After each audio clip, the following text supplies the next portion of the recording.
1 de septiembre. Primera catequesis sobre la Biblia en este mes en el cual la celebramos y la recordamos y la queremos destacar especialmente.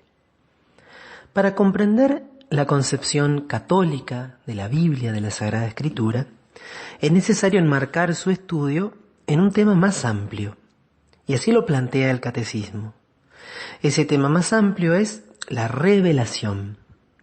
El Catecismo de la Iglesia Católica nos dice que el hombre es capaz de Dios y es capaz de descubrir la existencia de Dios con su sola razón. Pero no puede penetrar en su naturaleza, no puede conocer en profundidad cómo es Dios. Por eso existe otro orden de conocimiento que el hombre no puede alcanzar por sus propias fuerzas, que es el de la revelación divina. Dios, por una decisión enteramente libre, se revela y se da al hombre.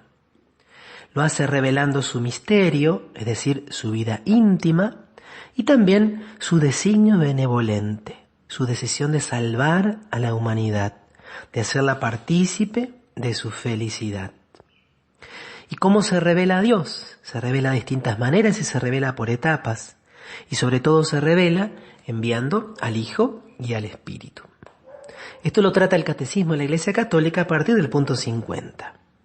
En el punto 51 se nos dice que Dios dispuso en su sabiduría revelarse a sí mismo y dar a conocer el misterio de su voluntad, mediante el cual los hombres, por medio de Cristo, Verbo encarnado, tienen acceso al Padre en el Espíritu Santo y se hacen consortes de la naturaleza divina. Eso es la revelación. Dios se comunica con nosotros, pero no solo para decirnos cosas, sino para algo mucho más profundo y mucho más hermoso, para hacernos partícipes de su misma vida, de su misma naturaleza.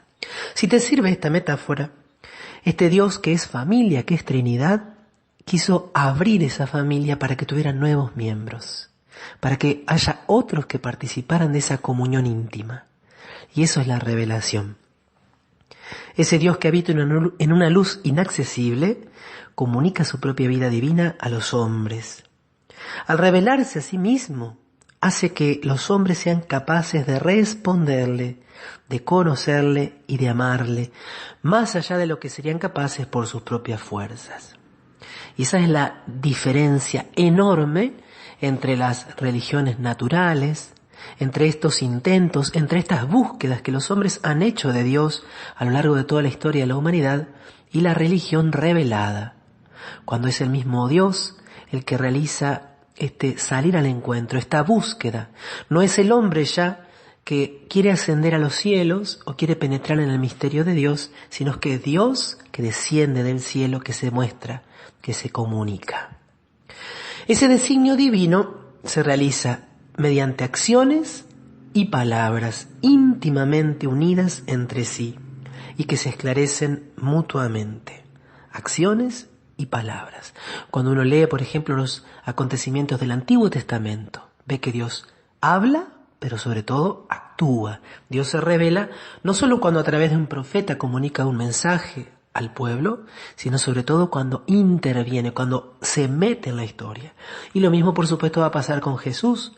Jesús revela tanto del amor del Padre con la parábola del Hijo Pródigo, como comiendo con los pecadores o visitando a Zaqueo en su casa. Acciones y palabras íntimamente ligadas y que se esclarecen mutuamente. Hay entonces una pedagogía divina particular. Este Dios es un gran maestro, un gran pedagogo, y por eso no se comunica de entrada por completo, sino que se comunica gradualmente. San Ireneo de León, un santo del siglo II, que profundizó mucho en esta gracia de la revelación, habla muchas veces de esta pedagogía divina, que es como un acostumbrarse entre Dios y el hombre. El Verbo de Dios se hizo hombre, ¿para qué? Para que el hombre se acostumbre a comprender a Dios y para acostumbrar a Dios a habitar en el hombre. Ese es el misterio de la revelación que se va dando gradualmente, poco a poco, como hace un padre con sus hijos, como hace un buen maestro con sus alumnos. Dios se da a conocer entonces por etapas. creando todas las cosas, conservando todo, Dios ya da a conocer algo de sí mismo. Por eso el camino natural que tenemos para conocer la existencia y algo de la esencia de Dios es ante todo la perfección, el orden, la armonía del mundo. Viendo un atardecer, un amanecer, viendo la perfección del universo, viendo una célula, viendo cualquiera de los sistemas del organismo humano, podemos deducir que hay un origen trascendente y que es un ser sumamente inteligente y que por amor crea. Pero esa revelación comienza como un diálogo ya en el paraíso terrenal y no es interrumpida por el pecado. El pecado de nuestros primeros padres no anula, no destruye el designio de Dios. Después de su caída, Dios ya infundió en el hombre la esperanza de la salvación, prometiendo un redentor. Y así cuidó al género humano para llegar a darle la vida eterna que llegaría plenamente con Cristo. Cuando por su desobediencia perdió tu amistad, dice el misal, no lo abandonaste, sino que reiteraste tu alianza a los hombres. Y así en el Antiguo Testamento, el Catecismo nos va a hablar de la alianza de Dios con Noé, una alianza que abarca a todos los hombres justos de todos los pueblos. Hay una alianza también con Abraham, un maravilloso pacto donde Dios de la vida hace una promesa de un pueblo, de una descendencia y de una tierra. Sobre todo, la alianza se da cuando Dios forma a su pueblo Israel. Forma a su pueblo Israel. ¿Cómo? Sacándolo de Egipto y llevándolo al monte Sinaí, allí haciendo un pacto, entregando al pueblo los 10 mandamientos, entregando esta ley según la cual el pueblo debe guiarse para permanecer en la benevolencia de Dios. Esa alianza que fue rota una y otra vez por el pueblo, pero que Dios no se cansó de reproponer. Y por eso los profetas nos van a hablar de una alianza nueva y eterna. Hasta que llegamos a Cristo. La revelación alcanza su punto culminante en Cristo. Hay una frase hermosa del Concilio Vaticano II que dice que Jesús es mediador y plenitud de toda la revelación. Es mediador, es el mensajero, pero Él mismo es el mensaje. Y cita así el Catecismo un texto maravilloso de San Juan de la Cruz, donde se nos dice que al decirnos el Padre, al Verbo, al decirnos su Verbo, al darnos a su Hijo la palabra eterna, nos lo ha dicho todo, nos lo habló todo junto y de una sola vez. Por eso dice San Juan de la Cruz, si alguien le pide a Dios nuevas revelaciones, en el fondo está haciendo una afrenta, un agravio a Dios que todo lo reveló en Cristo.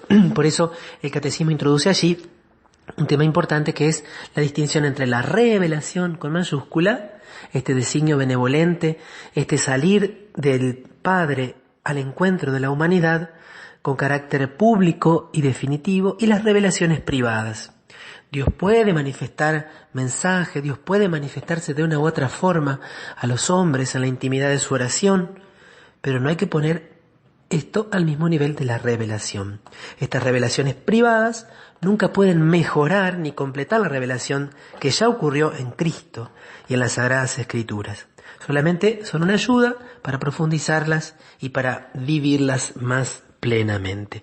Una ayuda para que en una época concreta de la historia comprendamos mejor lo que ha llegado en Cristo. Dentro de este contexto de la revelación de este Dios que nos ama tanto, va a llegar luego la Sagrada Escritura. Pero ese será el tercer paso. Mañana habrá una catequesis sobre la relación entre revelación, la tradición y la Sagrada Escritura, y desembarcaremos el tercer día ya propiamente en el tema de la Biblia. Espero que te haya servido esta catequesis. Si te gustó, si te sirvió, si llegaste hasta el final, la puedes compartir. Soy el Padre Leandro Bonín y te dejo la bendición del Padre, del Hijo y del Espíritu Santo, y que tengas un hermoso mes de la Biblia.